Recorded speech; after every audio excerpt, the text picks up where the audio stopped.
네, 교수님 보고 드리겠습니다. 기말고사 기간에 위클리 보고를 좀 많이 못 드려서 리마인드 차원에서 백그라운드 부분 대해서 좀 보고 드리고 추가적으로 진행했던 실험 진행 상황에 대해서 계속 보고 드리겠습니다. 제가 이제 진행했던 실험은 이제 프로토타입 벡터를 활용해서 스트리밍한 환경에서 배치 사이즈가 1이고 퀀타이즈드 된 모델에 TTA를 하는 방법에 대한 실험이었습니다. 우선 이제 백그라운드에 설명드리면 그러니까 제가 이제 주 타겟으로 설정했던 도메인은 밀리터리 오퍼레이션이고 뭐 사실 지금 이제 미국에 뭐 거의 이제 휴전이 되고 선언이 됐지만 가장 최근에 이제 미국의 이제 파리 공수부대 그리고 해병대를 이란 본토에 상륙시키려고 뭐 그런 뉴스에 착안을 했었는데 이런 상황에서 발생할 수 있는 군사작전은 크게 특수작전, 뭐 상륙작전 그리고 적지중심 작전인데 이런 작전들은 보통 이제 고립되고 전에는 익숙하지 않았던 생소한 환경에서 작전이 이루어지게 됩니다. 그래서 이런 상황은 사전에 학습할 수 없고 그리고 기존에 학습된 모델들과 다른 기상 환경, 뭐 지형, 시야에 따른 영향으로 성능 저하가 발생하게 되는데 이러한 상황들은 제가 말씀드린 군사작전뿐 아니라 야외에서 운용되는 농업 로봇이나 드론의 건물 그리고 교량 등의 검사 작업에서 발생할 수 있을 것으로도 생각되었습니다. 이제 앞서 말씀드린 군사작전들이나 야외 드론 검사, 뭐 농업용 로봇 같은 경우에는 엣지 환경에서 사용된다는 특징이 있는데 뭐 일부 드론 운영이나 농업용 로봇에서는 해당이 되지 않을 수 있지만 앞선 군사작전들에서는 보통 새로운 지역, 즉 적성을 띠고 있는 지역에서 작전이 수행되고 이러한 환경에서는 대규모 컴퓨팅 시설을 운용할 수 없을 가능성이 더 큽니다. 그리고 이 적성을 띠는 지역이기 때문에 뭐 주둔지에 대한 경계 활동이나 PR을 구분하여 교전하고 적에 대한 정첩보를 즉각적으로 획득하여 제공하거나 즉각적으로 타격해야 된다는 특징이 있기 때문에 스트리밍 환경에서 즉각적으로 대응해야 되기 때문에 그런 점을 고려했을 때 배치 사이즈가 1인 환경에서 운용이 가능해야 되고 엣지 디바이스에서 되어야 되기 때문에 백프로파게이션 없이 제한된 메모리와 컴퓨팅 환경에서 그리고 모델 사이즈를 줄여 디바이스에서 인퍼런스 해야 한다고 가정을 했습니다. 여기서는 그 가정을 int 8 퀀타이제이션으로 가정을 했고 하지만 기존의 TTA 방법들은 이런 환경을 이제 만족시키지 못합니다. 이제 현존하는 TTA 방법들은 뭐 추후에 실험적으로도 증명을 하겠지만 BN 어댑테이션 방법으로 통계를 활용하기 때문에 배치 사이즈가 매우 큰 환경에서 적용이 가능하거나 이제 백프로파게이션 과정이 있습니다. 물론 이제 몇몇 기법들은 앞선 상황에서 가정했던 상황인 스트리밍 상황이나 이제 컨티뉴얼한 TTA를 적용하지만 뭐 저희가 처음에 가정했던 엣지 제약 사항을 모두 만족하고 스트리밍한 상황에서 운용 과정에서 지속적으로 적응해야 하는 환경을 만족시키지는 못합니다. 그래서 이제 저는 앞서 가정했던 운용 상황을 모두 만족시키기 위한 TTA 방법을 제안하고자 했고 그래서 여기서 요구하는 특성은 컴퓨팅 제한에 따른 노 백 프로파게이션 그리고 스트리밍 환경을 만족시키기 위한 배치 사이즈 1 그리고 지속적으로 도메인 변화에 대응할 수 있는 능력을 가져야 됩니다. 그래서 이 연구는 이러한 제약사항을 다시 만족시키고 이 클래스 프로토타입 벡터를 활용한 TTA 방법을 디자인하고자 하였습니다.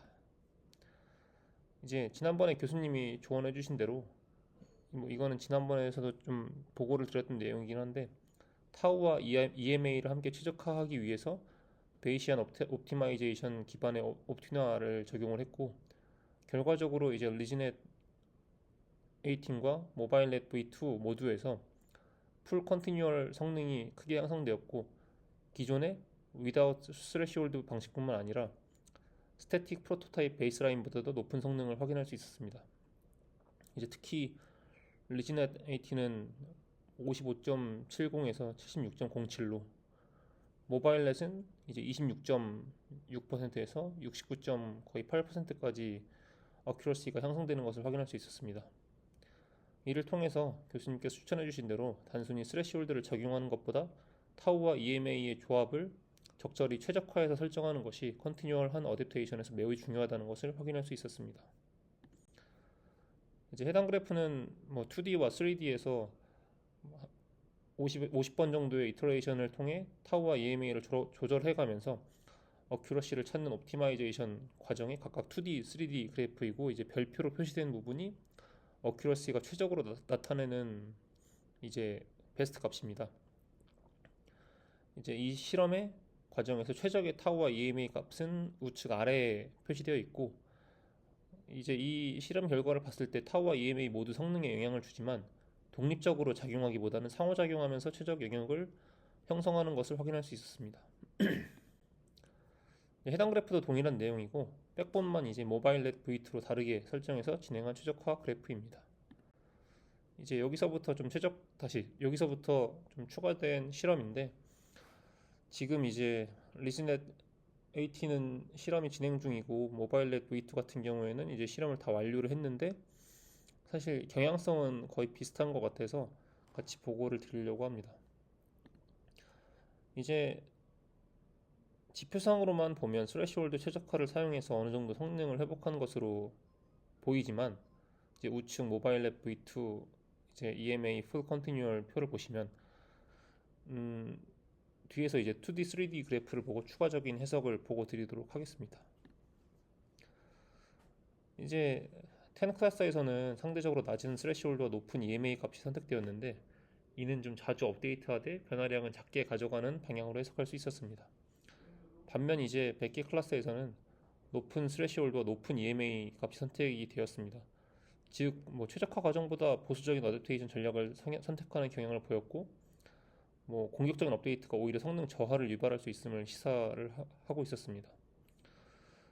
사실 현재 이제 진행 중인 리즈넷 18에 대한 백본 최적화 결과도 유사한 경향을 보일 것으로 생각을 하고 있고, 정리해 보면 우측 아래의 맥스 마진 스코어 값이 0.3507인데 사실 이 값을 넘어가면 사실 업데이트를 하지 않는 방향으로 최적화를 진행하고 있다는 건데 왜냐면은 맥스 마진 스코어 값이 0.3507인데 이 값을 계속 타워 값이 넘어가고 있어서 이 타워 값이 넘어간다는 얘기가 그 아예 업데이트를 하지 않는 방향으로 그러니까 풀 컨티뉴얼한 방향에서 업데이트를 하지 않는 방향이니까 아예 업데이트를 안 하는 방향이 더 좋다는 건데 결국 이제 이렇게 100개 클래스 데이터셋처럼 클래스가 많은 그런 데이터셋에서는 이 탑 1 마이너스 탑 2 마진 스코어 기반의 업데이트 전략이 유효하지 않다라고 생각이 됩니다.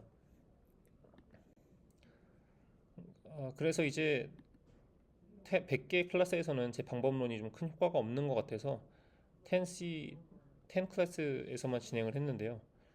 이 텐트 그리고 EATA 그리고 코타 같은 대표적인 TTA 방법들은 배치 노멀라이제이션과 스태티스틱스와 그레디언트 베이스드 어댑테이션에 의존하기 때문에 배치 사이즈가 감소할 경우에 성능이 급격하게 저하되는 모습을 확인할 수 있었습니다.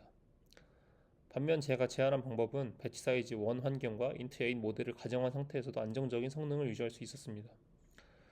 이제 추가적으로 밑에 그러니까 전통 TTA 방법과 다르게 밑에 추가한 T3A는 클래시파이어만을 이제 테스트 타임에 조정하는 대표적인 포워드 올리 TTA 방식으로 그 소스 클래시파이어를 기반으로 신뢰도 높은 타겟 피처를 활용해서 이 분류기를 보정을 합니다. 그래서 그레디언트 업데이트가 필요하지 않다는 장점은 있지만 클래시파이어 어댑테이션에 초점을 두고 있고 컨티뉴얼 어댑테이션은 직접적으로 고려하지는 않습니다. 추가적으로 성능도 그렇게 좋지 않았고요. 또한 최근 제안된 린 TTA는 백프로파게이션 없이 동작하고 엣지 환경을 고려했다는 점에서 가장 유사한 비교 대상이라고 생각합니다. 린 TTA는 소스와 타겟 스태티스틱스를 활용해서 노멀라이제이션 기반으로 어댑테이션을 수행하고 퀀타이즈드 모델에서도 적용 가능하게 설계되었습니다. 하지만 이제 그런 퀀타이즈드 모델에서 적용을 하기 위해 그 린 TTA는 어댑테이션을 위해서 노멀라이제이션 스태티스틱스를 활용해야 되기 때문에 일부 노멀라이제이션 레이어를 유지를 하거나 별도 어댑테이션 레이어를 삽입해야 됩니다. 그래서 완전 컴프레스 모델에서는 적용이 좀 불가능하고 추가적인 보정이 좀 필요하다는 점에서 사실 좀 순수한 컴프레스 모델에서는 이 동작이 조금 불가능하다고 생각을 했고요. 그 물론 이제 리즈넷 18 같은 경우에서는 린티티에 같은 경우 저희 이제 제한 방법보다 0.5% 정도 성능 향상을 보였지만 모바일 넷 같은 경우에서는 뭐 저희가 제안한 그 기법의 어큐러시가 훨씬 더 높은 모습을 보였습니다. 그래서 성능 자체도 중요한데 저희가 처음에 제안했던 컴프레스드 모델 그리고 스트리밍 인퍼런스 배치 사이즈 1 환경을 모두 만족하면서 백본 구조에 대한 제약 없이 적용 가능한 보다 단순한 어댑테이션 프레임워크라는 점에서 차별성을 가진다고 생각을 했습니다.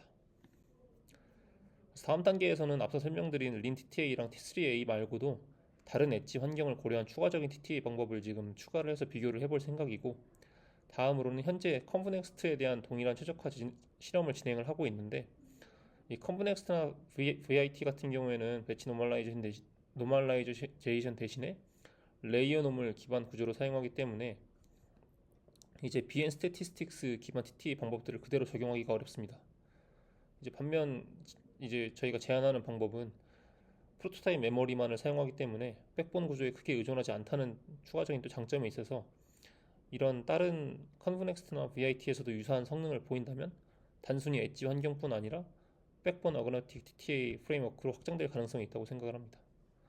마지막으로 제 생각으로는 좀 다른 추가적으로 해보고 싶은 실험들이 있지만 시간이 좀 추가적으로 많이 걸릴 것 같아서 교수님께서 승인해 주신다면 2단계까지 그러니까 지금 보고 드린 넥스트 스텝까지 마무리를 한 뒤에 여름에 워크숍 논문 제출을 한번 해볼 생각이고, 현재 단계에서 이제 엣지 디바이스에 적용해서 레이턴시나 에너지 측면의 실험과 뭐 조금 다른 방향의 스레시홀드 전략에 대해서 그 추가적인 실험을 통해 2학기 졸업 논문과 컨퍼런스 논문에 좀 제출을 해볼 제 개인적인 생각인데, 이 부분에서도 조언이나 의견 주시면 감사드리겠습니다. 이상 이번 주 보고 마치고 추가적으로 실험 결과 업데이트 되는 대로 보고 드리겠습니다. 감사합니다.